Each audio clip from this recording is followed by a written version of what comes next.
Velocity বলবো। ইলেকট্রনটা একটা particular velocity থাকবে, সেটা কোন সেলে কিরকম হবে সেই ব্যাপারে আমরা পড়ি। তাহলে আমরা এখানে একটা ইকুয়েশন জানি, MBR ইকুয়াল টু কত জানি, NH2 এরপর আমরা আর এর মান জানি, আর NF এর জন্য আমরা জানি। তাহলে আর এর মানটা এখানে আমরা বসিয়ে দেবো। আর এর মান কত, H epsilon by pi M into N square Z square equal to NH2 pi. Okay, NH2 pi হলো। এরপরে দাও, তাহলে এই এমটা কাটলো, এন এর সাথে এটা কাটলো, এইচ কাটলো, এটা পাই পাই কাটলো। ঠিক আছে, কি থাকছে, ভি ইকুয়াল টু থাকছে জেড স্কোয়ার, উপর ওইদিকে গুণ হয়ে গেল, চলে গেল, জেড স্কোয়ার বাই টুটা নিচে যেমন আছে আছে 2H এপসাইলন, এই দিকে জেনটা আছে এদিকে গুণ হয়ে এলো। ঠিক আছে, তাহলে ভেলোসিটি ফর এন, যেহেতু আমরা আর এন এ তার বের করছি, ভেলোসিটি এখানে কি হচ্ছে, এন নাম্বার সেলের ভেলোসিটি, ইলেকট্রনের ভেলোসিটি, এটা বেরোলো। ঠিক আছে, তাহলে আমি এখানে লিখে দিচ্ছি প্রথমে কি বেরিয়েছিল। প্রথমে আমাদের ছিল ইকুয়েশন ছিল MVR equal to NH by 2 pi, এটা হচ্ছে আমাদের ফার্স্ট ইকুয়েশন ছিল। সেকেন্ড ইকুয়েশন কি ছিল, MV square R equal to 1/4 pi epsilon Z square R square, এটা হচ্ছে আমাদের সেকেন্ড ইকুয়েশন ছিল। এরপর আমাদের কিসের মান পেলাম আমরা, আর ফর এন, মানে nth রেডিয়াসের, nth অরবিটালের রেডিয়াস কত পেলাম, H epsilon by pi M into N square by Z square. এটা তো একটা বললাম শর্ট ফর্মে 0.53 ইন্টু তোমার N square by square, N square by Z, যেটা আগে বললাম যে সেটা শর্টকাটে, কিন্তু এটা হচ্ছে তোমার যদি আমরা মানটা না বসাই তাহলে। আরেকটা আমরা কি পেলাম, এটা পেয়ে গেলাম 3 নাম্বার ইকুয়েশন বা 3 নাম্বার একটা পেলাম এনে অরবিটালে, আরেকটা পেলাম ভিএন। ঠিক আছে, ভিএন কি পেলাম, Z square by 2H epsilon N, এটা আমরা পেয়ে গেলাম ভেলোসিটি। তাহলে আমরা কি পেলাম, রেডিয়াসের তোমার মানটা বের করলাম, তারপর কি পেলাম, ভেলোসিটি পেলাম। কোথা থেকে পেলাম, এই যে দুটো ইকুয়েশন আমরা প্রথমেই পস্টুলেট থেকে পেয়েছিলাম, তার থেকে আমরা ডিরাইভ করলাম আরো দুটো ইকুয়েশন, যেটা হচ্ছে রেডিয়াসের আর একটা হচ্ছে ভেলোসিটি। ওকে, এতগুলো জিনিস আমরা পেলাম। তাহলে এখানটা মুছে দিচ্ছি।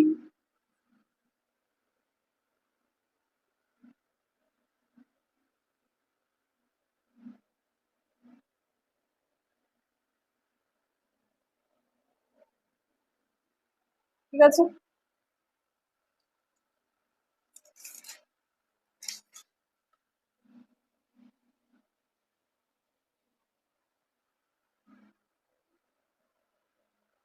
এরপরে ওকে, যেরকম ভাবে রেডিয়াসেরটা দেখালাম সেটাও যদি এটা শর্টকাটে পাই, তাহলে এটা কি হবে, যদি আমরা এখানে কনস্ট্যান্ট গুলোর মানগুলো বসাই, এইচ এর প্ল্যান কনস্ট্যান্ট, এপসাইলন এখানে কনস্ট্যান্টের মানগুলো যদি বসিয়ে পাই, তাহলে এটা কি হবে, 2.18 ইন্টু 10⁶ 1H যদি বসিয়ে দিই, তাহলে জেড ডিভাইড 2n হচ্ছে। ওকে, সবগুলোর মান, ইলেকট্রনের মান বসিয়ে দিলাম, ইলেকট্রনের তোমার চার্জের মান, এগুলো আমরা জানি অলরেডি। সবগুলোর মান আমরা বসিয়ে দিয়ে এটা পেলাম জিরো, যে মানে শর্ট কথায় এটা পেলাম যে ভেলোসিটির মান যদি আমরা কনস্ট্যান্টের মানগুলো বসিয়ে দিই তাহলে এটা পেলাম, যেরকম আগের বারে আমরা আর এর জন্য পেয়েছিলাম 0.53 ইন্টু তোমার এন স্কোয়ার বাই জেড, তাহলে এটাও পেলাম। এরপরে যদি আমি চাই হাইড্রোজেনের ক্ষেত্রে যদি আমরা বলি ফর হাইড্রোজেন ওয়ান, 1 নম্বর সেলটাতে যদি 1 নম্বর সেল ভেলোসিটি, মানে 1 নম্বর সেলটাতে যদি ইলেকট্রন থাকে তার ভেলোসিটি কি পাবো হাইড্রোজেনের ক্ষেত্রে, v1 যদি বলি তাহলে 2.18 ইন্টু 10⁶ বাই হচ্ছে জেড মানে হচ্ছে 1, এটা 1 মানে এটা 2। এরকম v2 বার করা যাবে এরকম ভাবে vn পর্যন্ত। vn মানে হচ্ছে n মানে হচ্ছে ইন্টিজার, n মানে হচ্ছে ইন্টিজার সরি n মানে হচ্ছে shell number of shell, n এখানে n মানে কি নাম্বার অফ সেল, ঠিক আছে হয়ে গেল। এটা হচ্ছে ভেলোসিটিটা, সরি ভেলোসিটিটা বেরোলো। এরপর আমরা দেখবো যে এনার্জি, কোন একটা সেলের এনার্জি আমরা যে বললাম সেলের এনার্জি ফিক্সড, সেলের এনার্জি সেই, তাহলে সেলের এনার্জিটা আমরা দেখবো, সেলের এনার্জি কিভাবে বার করা যায় সেটা আমরা দেখব।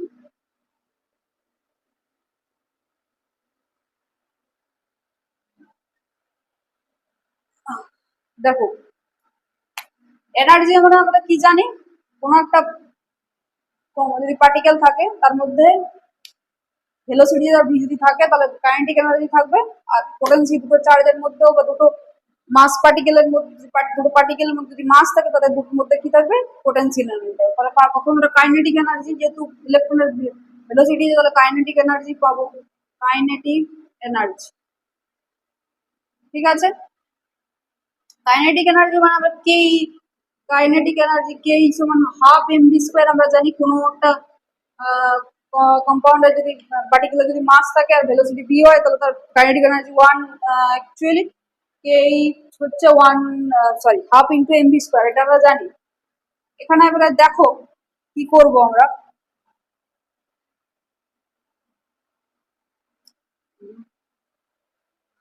হ্যাঁ হাফ এমভি স্কোয়ার আমরা পেয়েছি, হাফ এমভি স্কোয়ার জায়গায় ভি স্কোয়ার মানে ভেলোসিটি, ভেলোসিটিতে আমরা এই মানটা পুট করব, ঠিক আছে।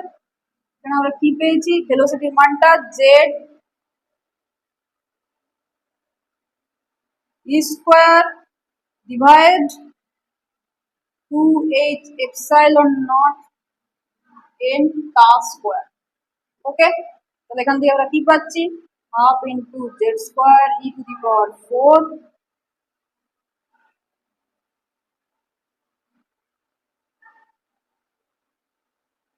Divide by 4 h square epsilon naught square n square. এটা আমরা কি পেয়ে গেলাম কাইনেটিক এনার্জি আমরা পেয়ে গেলাম। এরপর আমরা যাব পোটেনশিয়াল এনার্জিতে, ঠিক আছে।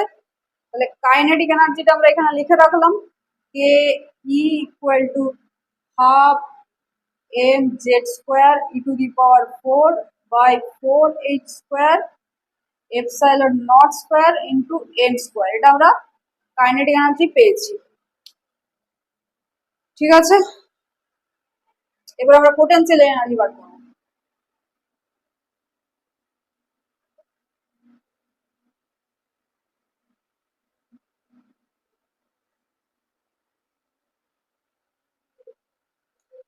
যেহেতু ইলেকট্রন একটা পার্টিকুলার মাস আছে আর নিউক্লিয়াস আর মাস আছে, তাহলে এদের মধ্যে কি থাকবে একটা পোটেনশিয়াল এনার্জিও থাকবে।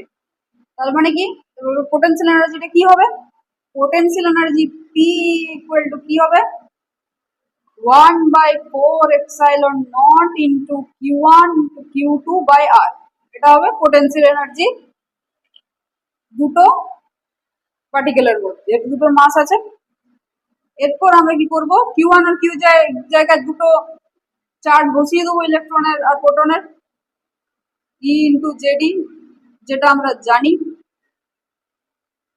আর হলো পোটেনশিয়াল এনার্জি কত হচ্ছে তাহলে 4 by epsilon naught Z square by R. Okay, এরপরে দেখো, এরপরে যদি আর এর মানটা এখানে আমি বসিয়ে দিই তাহলে কি হচ্ছে, আর এর মানটা পুটিং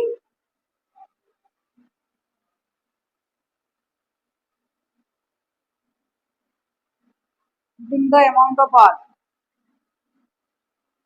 আর এর মানটা বসিয়ে দিচ্ছি, লিখছি না আর, এটা বসিয়ে দিলাম আর এর মানটা। ঠিক আছে, তাহলে আর এর মানটা বসালে কি হচ্ছে, আর এর মানটা বসালে আমরা কি পাচ্ছি দেখো, পোটেনশিয়াল এনার্জির মান কি পাবো, M Z square E to the power 4 by 4 by epsilon naught into N square H square. আর এর মানটা বসানোর পর আমরা এই মানটা পাবো।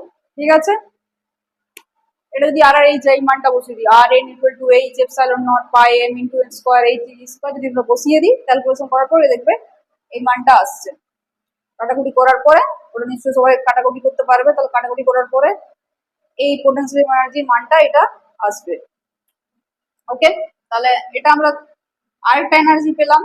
ঠিক আছে, একটা এনার্জি অলরেডি আমরা পেয়েছি কাইনেটিক এনার্জি, আর একটা পেলাম আমরা পোটেনশিয়াল এনার্জি। এরপর এটাকে একটু মডিফাই করে দেবো। পোটেনশিয়াল এনার্জিটা কি করবো, এটার সাথে দেখবে, এটা দেখো এটার সাথে এটার অনেকটা মিল খুঁজে পাবে। M Z square E to the power 4 N square epsilon square into N square এই স্কোয়ার, এটা একটা দুটোর মধ্যে, এটা এপসাইলন, এটা স্কোয়ার হবে এপসাইলন, এটাও এপসাইলন স্কোয়ার হবে।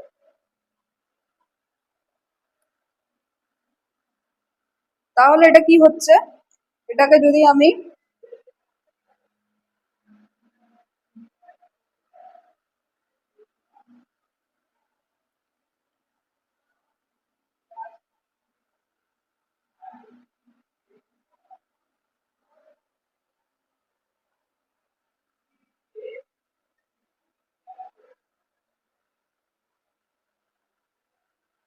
এটার ক্যালকুলেশনটা একটু ভুল হয়েছে, মানে এটা হাফটা থাকবে না, এটার ক্যালকুলেশনটা একটু ভুল হয়েছে।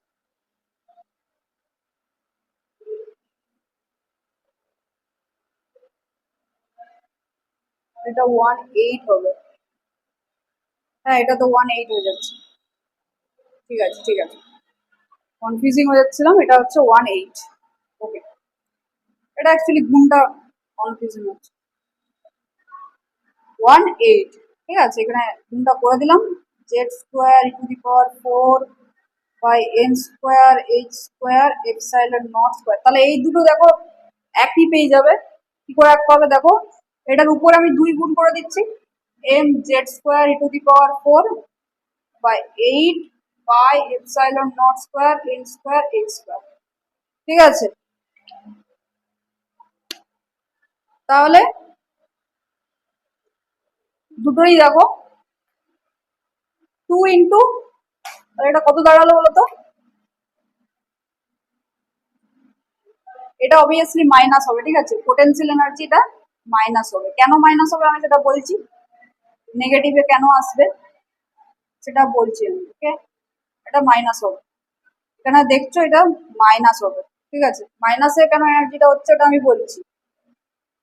2 ইন্টু কাইনেটিক এনার্জি হচ্ছে এটা। ওকে, এরপর তাহলে পোটেনশিয়াল এনার্জি আর কাইনেটিক এনার্জি আমরা পেয়ে গেছি। আমরা এরপরে আমরা কি বলবো, কি করবো, টোটাল এনার্জি। টোটাল এনার্জিটা আমি এইদিকে করে দিচ্ছি, টোটাল এনার্জি। ঠিক আছে, টোটাল এনার্জি যদি আমরা করি তাহলে কত হচ্ছে, 2 ইন্টু টোটাল এনার্জি সমান কত, kinetic energy plus potential energy. আর পোটেনশিয়াল এনার্জি সমান আমরা কত পেলাম, 2 ইন্টু কাইনেটিক এনার্জি। তাহলে এটা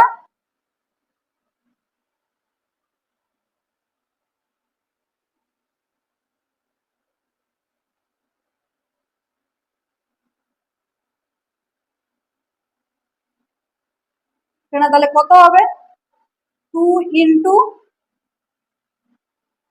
যদি বসাই মানটা, এই যে 2 ইন্টু এটা আর প্লাস হচ্ছে এটা যদি আমরা বসাই, তাহলে এটা কি পাচ্ছি,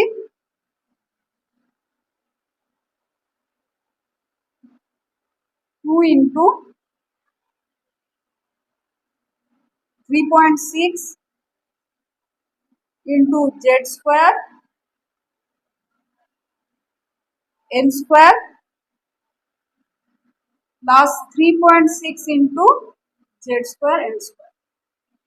এরপর দেখো, এটা আমরা 2 ইন্টু কাইনেটিক এনার্জি একসাথে করতে পারতাম, যে 3 কাইনেটিক এনার্জি, এটাও করতে পারতাম, এরকম করে করা যাবে, বা এটা ডাইরেক্ট আমি এখানে কি করলাম, এই যে কনস্ট্যান্ট গুলো দেখছি, যে 2 ইন্টু যে কনস্ট্যান্ট গুলো আছে, শুধুমাত্র জেড স্কোয়ার আর এন স্কোয়ার ছেড়ে বাকি সব তো constant, M constant, pi constant, epsilon naught constant, E constant, H constant, সবকিছু কনস্ট্যান্ট। তাদের মানগুলো বসানোর পর আমরা কত পাবো, এগুলোর মানগুলো কত হবে, 13.6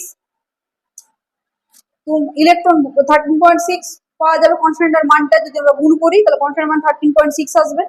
তাহলে টোটাল এনার্জি কি হবে, এটা অবভিয়াসলি এটা কি কত, এটা মাইনাস, পোটেনশিয়াল এনার্জি তো মাইনাসে, তাই না, পোটেনশিয়াল এনার্জি তোমরা মাইনাসে আছে, তাহলে আমার টোটাল এনার্জিটা কত হবে, minus 13.6 into Z square N square electron volt. ঠিক আছে, আমি তো বললাম যে এবারে আসি যে পোটেনশিয়াল এনার্জিটা মাইনাস কেন হচ্ছে। ঠিক আছে, কেন মাইনাস হচ্ছে, কারণ আমরা জানি যে ইলেকট্রনটা হচ্ছে প্রোটনকে ঘিরে ঘুরছে, তাহলে এই প্রোটন কি করছে, ইলেকট্রনকে একটা এনার্জি দিয়ে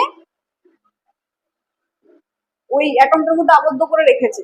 ঠিক আছে, ইলেকট্রনের যে প্রোটনের যেহেতু মাস বেশি, তাহলে কি কি করছে, ইলেকট্রন মানে কি, ইলেকট্রনটাকে প্রোটন একটা এনার্জি দিয়ে আটকে রেখেছে। তার জন্য আমরা আয়োনাইজেশন এনার্জি বলবো, দেখবে কোনো ইলেকট্রনকে যদি অ্যাটম থেকে আমরা বার করতে চাই, বা ইলেকট্রন যদি ডোনেট করে কোনো অ্যাটম, তাহলে একটা কি সার্টেন এনার্জি দিতে হবে ফার্স্টে আমাদের। ঠিক আছে, তবে পরে ইলেকট্রনটা বেরোবে, ইলেকট্রনটাকে বেরোনোর জন্য একটা এনার্জি দিতে হবে, তাছাড়া ইলেকট্রন বেরোবে না, কারণ ইলেকট্রনটা অলরেডি প্রোটনের কাছে এনার্জি ধার করে রেখেছে।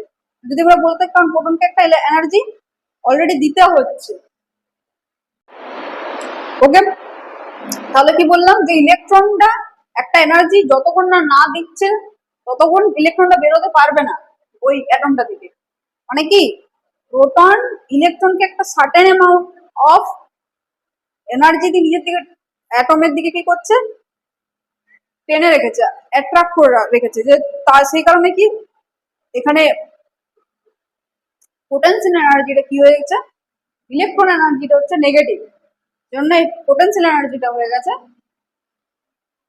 নেগেটিভ। ঠিক আছে, জন্য টোটাল এনার্জিটা আমার কি বেরোচ্ছে, সেলের এনার্জিটা আমার কত বেরোচ্ছে, নেগেটিভ। তাহলে এই অ্যামাউন্ট অফ যদি আমি, যদি এন সেল থাকে, এন সেলে যদি আমি এত পরিমাণ অ্যামাউন্ট অফ যদি আমি প্রোভাইড করি, এনার্জি প্রোভাইড করি বাইরের থেকে এক্সটার্নালি, তবে কি করবে, ওই ইলেকট্রনটা কিন্তু প্রোটনকে ছেড়ে বাইরে বেরিয়ে আসবে। তাছাড়া আমরা কোনো মতে ইলেকট্রনকে আমরা কি করতে পারবো না, ওই অ্যাটম থেকে ভেঙে নিয়ে আসতে পারবো না, অ্যাটম কোনো মতে একটা ইলেকট্রনকে কি করতে পারবে না, ডোনেট করতে পারবে না, তখন আমরা এত পরিমাণ এনার্জি দেবো।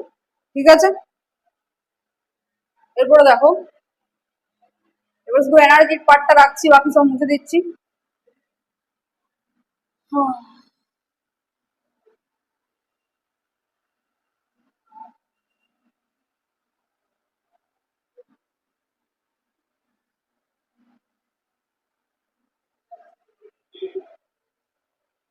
তাহলে টোটাল এনার্জি আমরা কি পেলাম, টোটাল এনার্জি আমরা পেলাম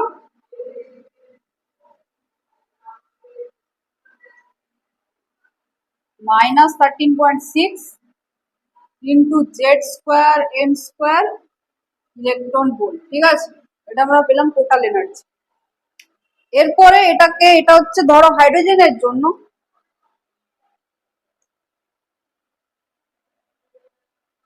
ধরো এটা হচ্ছে, এটা যদি এন নাম্বার হয়, তাহলে তাহলে এন নাম্বার হাইড্রোজেনের জন্য, হাইড্রোজেন অরবিটালের জন্য, হাইড্রোজেন পার্টিকুলার মানে হাইড্রোজেন অ্যাটমের অরবিটালের জন্য কি হচ্ছে, এন যদি এন ইকুয়াল টু 1 হয়, আর হাইড্রোজেনের জন্য আমরা জানি জেড ইকুয়াল টু 1, তাহলে n নাম্বার 1 এ এটার এনার্জি কত হচ্ছে -13.6 ইলেকট্রন। আবার যদি n নাম্বার 2 বসাই তাহলে এটার এনার্জি কত হবে, এনার্জি ইকুয়াল টু কত হবে 3 পয়েন্ট আই গেস 3.4 এরকম বেরোবে, ঠিক আছে, ক্যালকুলেশন -3.4 ইলেকট্রন ভোল্ট, এরকম করে একটা ইলেকট্রন ভোল্ট বেরোবে সাপোজ n ইকুয়াল টু 3 বসিয়ে এরকম ভাবে যদি আমরা করি আর কি, তাহলে আমরা দেখতে পাচ্ছি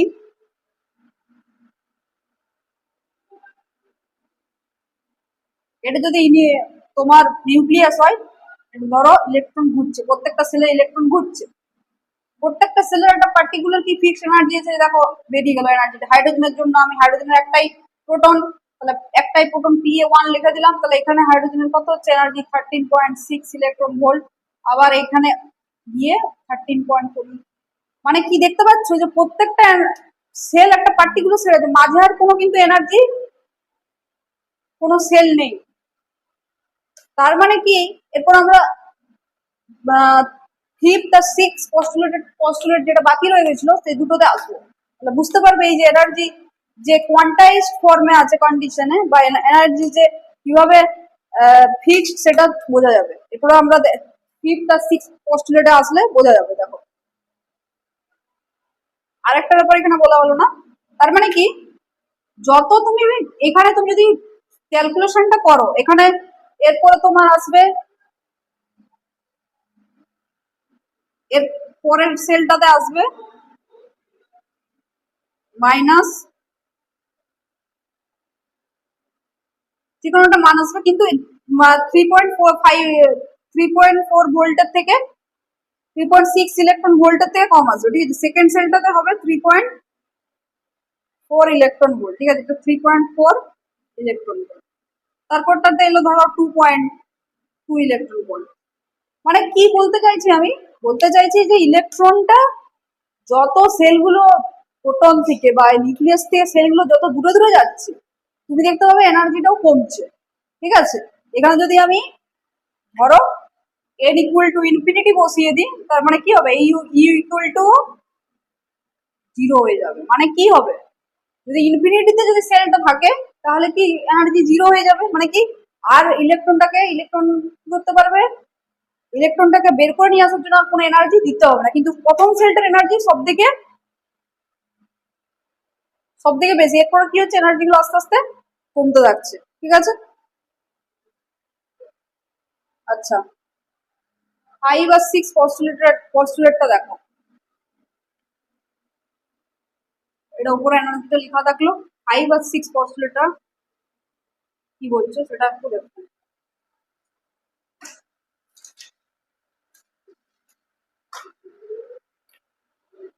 5 পস্টুলেটে বলছে বোর্ডস, চারটা পস্টুলেট আমরা করে নিয়েছি, ডেসক্রাইব করলাম। এবার 5 নম্বর পস্টুলেটটাই বোর্ড বলছে while revolving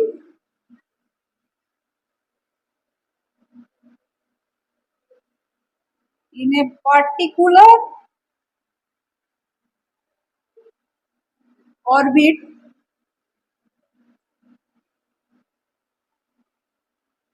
and electron neither absorb or emit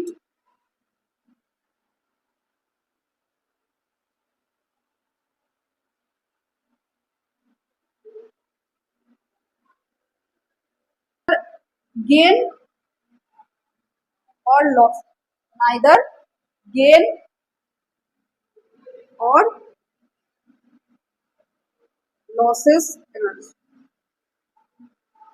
Okay, fifth number postulate বলছে while revolving in a particular orbit an electron neither gain or losses energy, ঠিক আছে।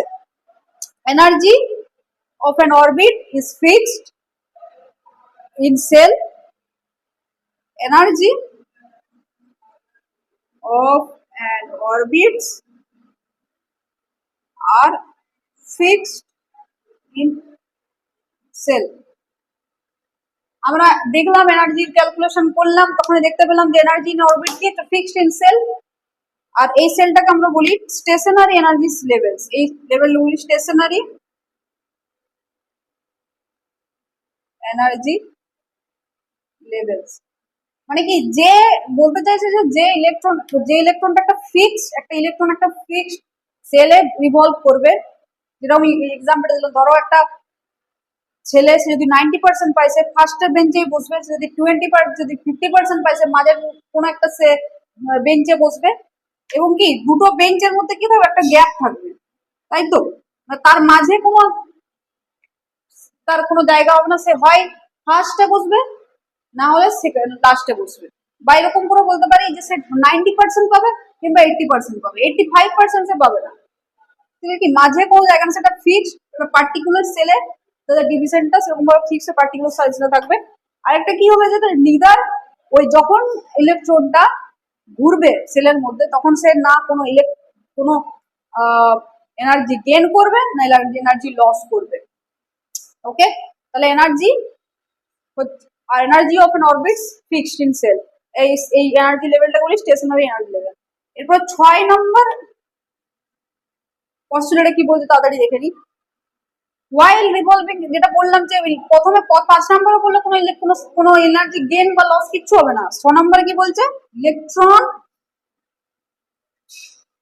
Will gain or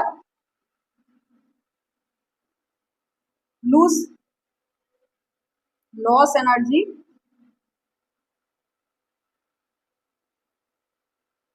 if that electron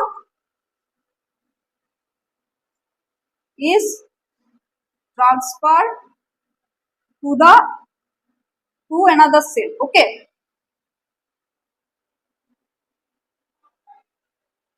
তার মানে কি বলতে চাইছে, ইলেকট্রনের কন্ডিশনটা কি, ইলেকট্রনের গেইন বা লস তখনই করবে এনার্জি যখন যদি ইলেকট্রনটা কি হয়, ট্রান্সফার হয় অন্য একটা সেলে। তার মানে কি, যদি ধরো যেরকম আমি এঁকেছিলাম, ধরো এইটা ধরো নিউক্লিয়াস, এখানে ধরো ইলেকট্রন ঘুরছে, এখানে একটা সেল, এখানে একটা সেল, ঠিক আছে, এখানে একটা সেল আছে, ধরো ইলেকট্রন, এখানে একটা সেল ঘুরছে, ইলেকট্রন ঘুরছে, এটার এনার্জি কি বললাম, ধরো হাইড্রোজেনের জন্য এটা এনার্জি হচ্ছে -13.6 ইলেকট্রন ভোল্ট, তাই তো?